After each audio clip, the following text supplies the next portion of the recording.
Good day, everyone, and welcome back to the channel. Today, we're going to be discussing One Piece Chapter 1012 titled Itch.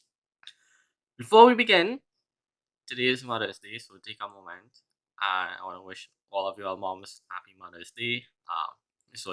Now let's dive straight into the chapter.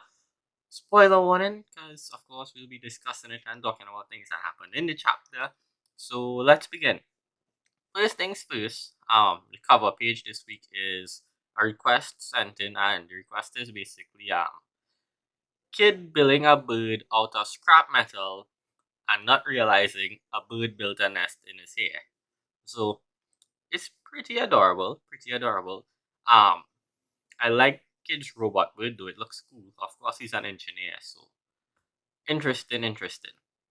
Um, but now into the chapter. So the chapter starts off, and we get um basically Kiku and Izo having a little conversation while they're running towards wherever they're going. And this is where we get the title of the chapter, of course, because Izo asks Kiku about the arm that got cut off. And she says that it's just an itch, hence the title Itch. And she reminds him of it's just like an itch when you left me without telling me anything either. So we get the little discussion between them. And then of course Kinemon is there. All of the scabbards are there, and basically they're running to go help in the battle because they're recovered. And this is interesting because we start getting the conversation with them saying that basically this is an all-out war.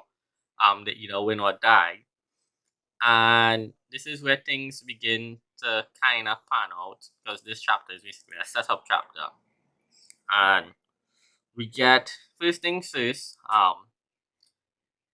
Uh Kanjuro is mentioned by Kiku because she says, leave Kanjuro to her and she'll deal with him. Um, so we know Kiku is running off to deal with Kanjuro now, wherever he may be. And of course, Kinemon is going to Momonosuke to help him. Of course, because Momo is Momo. And they need to protect him because he's the key of this battle. Sicilian then appears with Barty. I don't know how to pronounce it. I think it's Barty, the little monkey. He's part of the recon squad, and this leads to basically Kawamatsu, Izo, and Neko also splitting from the group. Everyone is splitting up to go their separate ways to help with the fight. Um, and while the three of them split off, Sicilian informs Nekomamushi that Pedro died, and he gives him the whole rundown that basically Pedro died on Whole Cake Island, helping the Straw Hats get free, and it's his sacrifice that allowed them to get this far. And he also mentions that the person who killed Pedro is on the island, and Wanda and Carrot was fighting him, but their anger was getting the better of them, and he proceeds to jump off, saying that basically he's going to get revenge for Pedro, essentially. Um, but he runs off. Um, So he's gone. So far we have Kiku going for Kanjuro, Kinemon going for Momo, Nekomamushi going for, of course, Perospero in revenge for Pedro. We have Inarashi fighting Jack. So four, because the team is split up, and Izo and Kawamatsu continue going their way. We then cut to basically Yamato and Momo and Shinobu. And Yamato is basically telling Momo that she'll be a decoy. She'll use a fake doll of Momo and run outside so they'll chase her instead. Um, of course, she also wants to go and help Luffy because she asked Momo what can he hear if he can hear anything. And he says that, Luffy is still fine. He's a bit weakened and there's only two voices left. That being Kaido and Luffy. And Yamato is like one on one, so she has to hurry to help him. Um, so yeah, she essentially leaves Momo in the care of Shinobu. Of course, we get the mention that Kinemon is coming to them. They got that message somehow. I'm not sure how. But Yamato leaves them, tells them, be wary of the Marys, and she goes off on her own way. So she's heading to Luffy now. Um, we see Momo then reading his father's journal, and he's like, his dad had some great adventures. And we see Shinobu is like this, but peeking through the fingers, trying to read the journal while Momo is doing it. That's interesting. I wonder what they're going to learn in the journal, if there's anything important with this war.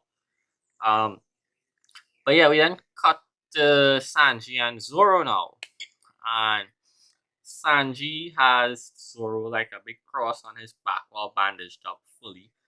And he's running with him. And basically the pirates, Kaido's beast pirates then are after him. Of course, because of his bounty, same for Zoro. But this leads into a mini flashback now with a few minutes earlier, and we see how this happens. So basically, we see what happens when Law teleported them away.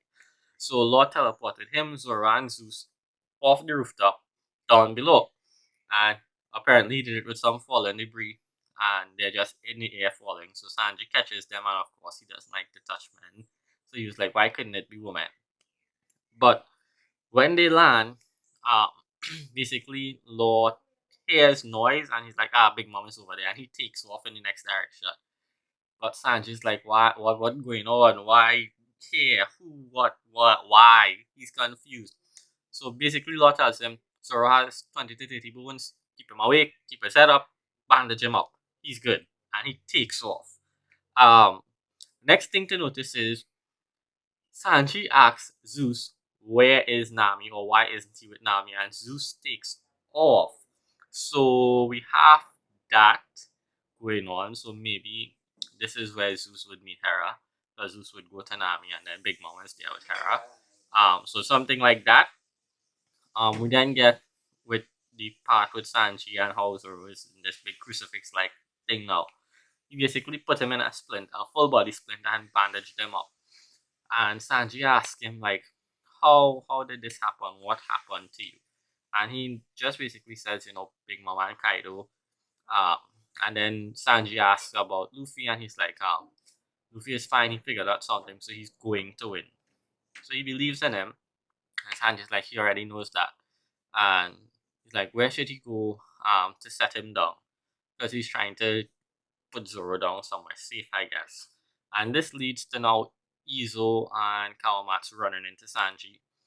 And Zoro mentions to them that they should go to the mess hall because they're confused as where to go, because Sanji tells them that he's going to Momo, but they tell him Kinemon has that covered, so we should do something else. So they're basically heading to the live performance hall where Queen is. So I'm guessing this is where Queen and King will have their fights with Sanji and Zoro, maybe. I don't know. We now cut back to Big Mom, and we see what happened to Page One. He's in the ground, it seems, like an ostrich, head straight down. And she's upset, and she asks if he is the one that burned down the city. Or the town, that is, not the city. And Ulti is mad, so she's charging at Big Mom now to attack. And she tells Big Mom she'll regret it. And we see, God, I hate coward Nami and Usopp. So we now get Nami and Usopp trying to play both sides. So like, Big Mom, she's the one who burned down the town. And Big Mom is like, shut up, I'll deal with you all after. And then Nami then tries the same tactic with Ulti with Ulti, let's team up and take her down for taking on your brother. And I just hate this coward thing with them. That's just me. But the bright side is it gets better. So basically, while the two of them are attacking or going toward it, Nami and Usopp decide to tell Komachi to run for it. And Ulti gets a bit angry, and we see her for the first time in a while, or at least first time I think, use her full speed, and she basically disappears because they can't see her. She's moving super fast. We see her bouncing off the wall. And she does Ulti Mortar and head first into Komachi, knocking him out. I think she says also when she hits him that a few of his bones are broken, and she kicks him away. And Tama begins to cry. and says, leave him alone. That is my friend. And Ulti is pissed off. I mean, rightfully so. And she smacks Tama and throws her to the ground. And this is where it gets interesting finally. Um, now we see Big Mom is upset. Usopp is screaming to Nami to get Tama and let's run for it and leave Ulti for Big Mom because Big Mom is pissed off. And we see Big Mom looming in the background over Ulti. And she's like, Big Mom is like, you hit my friend. And Ulti's like, yeah, but you just smacked my brother, so I don't care. And they're about to go at it, but this is when Nami finally steps up and stops being a whiny coward, and she smacks Ulti with what looks to be a lightning attack. And she's like, "Who said you could hit Tama?" And then she tells Usopp, we're not going to run and fight. I'm going to fight and destroy her because she actually hit a child and she's not supposed to do that. And the chapter ends there, of course, and the next chapter is May 16th. So let's get into a little discussion now. So now we have the field being set after this chapter, at least for fights that are most likely going to occur. So Kiku versus Kanjuro. Um, Kinemon will protect Momo and maybe have a fight. Uh, Inuarashi and Jack is still going on. Nekamushi and Pedro. Um, Yamato and Luffy versus Kaido, most likely. Izo, and Kawamatsu, along with Sanji and Zoro, are going to the live performance also.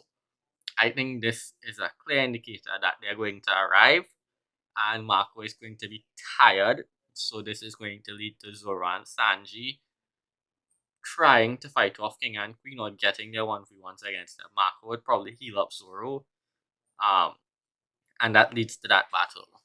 Um, of course, we also get set up for now Ulti versus Nami finally because I was fed up by that boring running away stick. So yeah, a lot of setup for the fights. One thing I would mention is we already have a lot of setups or fights going on that we still need to see what is going on with it. We still don't know how Sasaki versus Frankie is going, nor Jinbe versus who's who. Um, Still need to see what's going on there. Um, of course, the rest of the scabbards are basically down for the count. Ashura Doji got blown up. Um, Denjiro, I don't think we saw Denjiro this chapter. Where did he go last chapter? I can't remember. But we still have Denjiro, and I believe that is it for the scabbards. Basically, they all have tasks assigned to them now. Um, so that's interesting. I'm interested to see where that goes. Um, so yeah, this was a good chapter. It was a good setup. I'm very, very happy that we got over this Nami running away crap. Like I said, I wanted to see her and Chopper and her Chopper and Usopp finally do something. We saw Chopper step up before. Now it's time for Nami, and hopefully Usopp gets some moment later on as well. I don't know how they're going to resolve the Big Mom plot yet. Um, I'm interested in seeing that part. But all in all, good setup chapter. I enjoyed it because it finally took Nami and put her in the spotlight. Actual fight after so long of not having one. So yeah, I hope you guys enjoyed this little mini review. Anything I had to say. If you agree, feel free to say so. If you disagree, feel so to say so as well. If you like the video, leave a like. If you don't like the video, leave a dislike. So yeah, I'll see you all in the next one. And of course, happy Mother's Day to all y'all moms. I'll see you all.